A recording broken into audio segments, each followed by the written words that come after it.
Alright, welcome to another video log. This one's going to focus on toon shading. Um,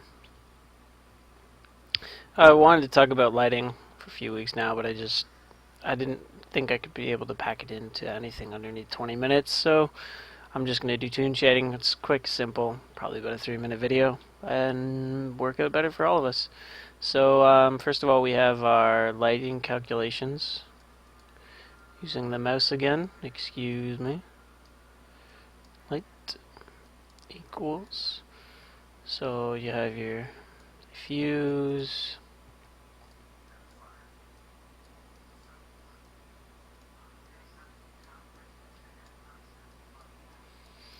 So specular, we'll just say spec, because this is really painful for you.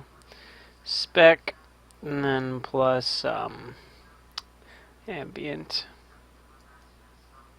Just say amp. Okay, cool, right? Yay, lighting. Now, toon shading brings this one step further. You already do all this stuff, and then you go and you do it one step more. And you talk about this in class, the step function. And basically all this does is, at a certain point, let's say 50 is the constraint. Everything above or greater than 50 equals, equals this. We'll say it's 60. So regardless if this is like, if this value is like 90 or something, it'll still be 60. And then if anything is less than 50 equals, we'll say 30. Alright? So it doesn't matter if it's 0. It'll still equal 30. And what this does is it just basically gives two tones. It gives two tones. And you'll see it a lot in toon shading. Usually it's just they don't apply any ambient or anything like that. It's just straight flat color, flat from the texture. Or then it's the black shading. They add in that black part to add that kind of shading look. So it appears like light's on them. But there's no real specular to it. I've got some images here to kind of show you what I'm talking about. So obviously this one is the best right here. I'm pretty sure this is just straight texture right here, and then of course it reached past the constraint, right? And now it's in the shade, in the shadow part.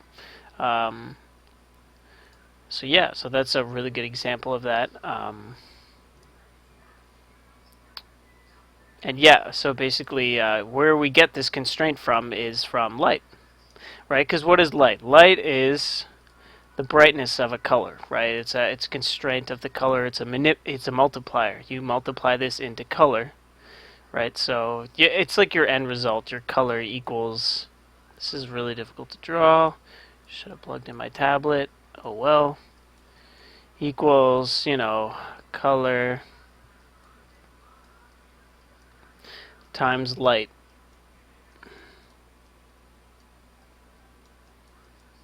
There you go, and then that gives you your color. But if we take this light and then we do put it into the step function, right? So now you're going to get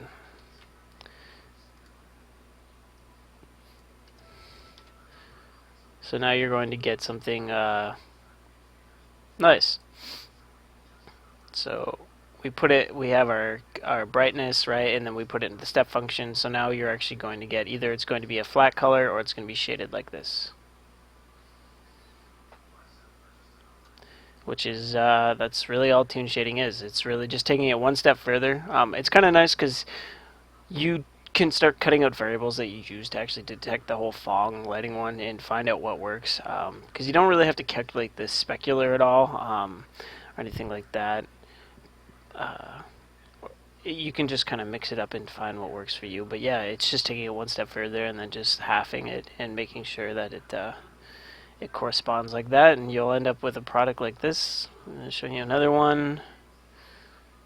Yeah, this one's it right here. So yeah, so there's like phong and there's toon shading, right? It's very flat. It's just straight texture. This one has specular in it, but you don't really need it for toon shading. Anyway, that basically covers a quick tutorial or quick thing on toon shading. Thanks for watching.